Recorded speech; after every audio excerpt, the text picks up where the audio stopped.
So joining me is Jonty Rhodes, and this time he is in a different role, you know.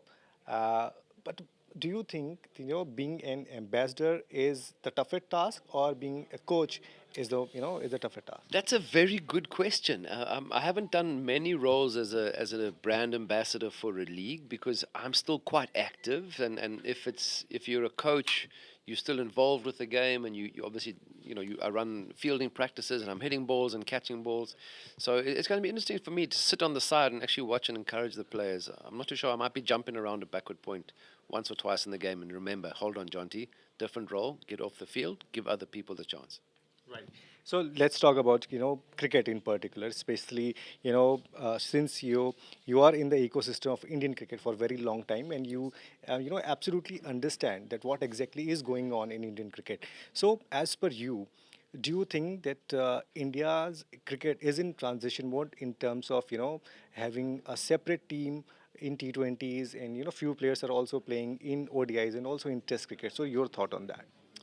Well, India is a one country that I think had three teams playing international cricket at the same time. I mean, Shikhar, he's just retired, but he had a team in Sri Lanka, and there are not many teams that can do that. I know Australia for a long time when Ricky Ponting was the captain. Australia and Steve Waugh, Australia could play Australia A and feel like they were the number one and number two teams in the world. And I think India have got to a situation where the talent that you see coming through, which is great, amazing with this corporate cup, because there is so much talent in India. So I think from a point of view where in T20, 50 over and 5-day cricket, they are always at the top of the table. I think just shows you the strength of the depth in this amazing country, and giving more players the opportunity to expose their skills is what India is all about. And I think we've certainly seen the benefits of the IPL, and hopefully the PCL does the same. You are part of LSG, and we have seen, the kind of growth in terms of, showing their skills in recent times in couple of IPLs. Association of Zaheer Khan with LSG, do you feel that it is going to, give us such impact that what exactly the LSG is thinking to have in their, cupboard, that IPL trophy, that will be, a huge association and a build up for this event? Well, Zach's been around for a really long time, and that's not said disrespectfully, because in a situation where he's seen it as a player, he's sat on the side, from a coaching point of view, and with some of the best franchises around. He has his own experience and technical skills that made him one of the premier swing bowlers in world cricket, because that's what we've seen. There's been some exciting fast bowlers that come out during the IPL, young Indian fast bowlers.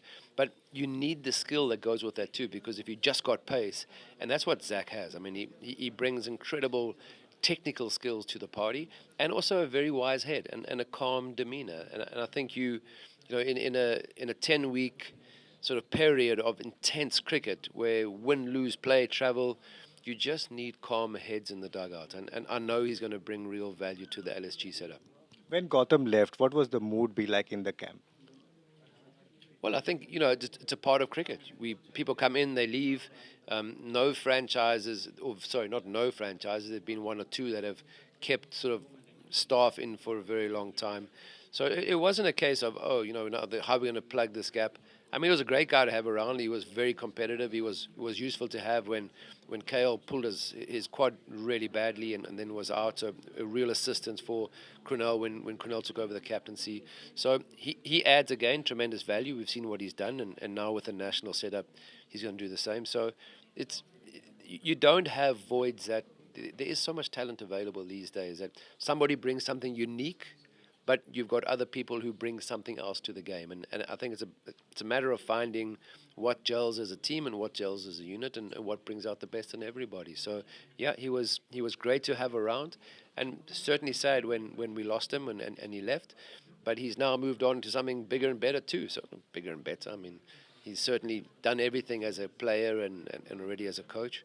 So exciting to see for him what he does with the Indian team. Would you like to join him again? I mean, if there is an opportunity to you. Well, they are a busy team, the national side. Players get occasionally to pick which tour they want to go on, but the coaching staff pretty much goes on every single tour. My friend Morne Morkel Yes, he's there. is heading there, so I think it might be a lot thinner when he's finished working with the Indian side because he spends a lot of time training in the hotel just to kind of get the frustrations out. So he's got a couple of years ahead of him where he's going to do a lot of training. Not because he'll be frustrated, but he'll be in a hotel environment and he likes to work out. So wish Mornay and the Indian team under Gigi all the very best. Last couple of questions, Jonty. There are talks going on about KL Rahul. Mr. Goenka, he has also not opened up, I mean, it is a future of kind of discussion, but your thoughts, I mean, is he going to be there or is there any, discussion? What exactly is going on? Well, that's the one big advantage of being the fielding coach. You don't get into those discussions, and you're not privy to the conversations that's happening. So those sort of meetings, I read about them in social media or in the press. So I don't sit in those meetings. Thank goodness.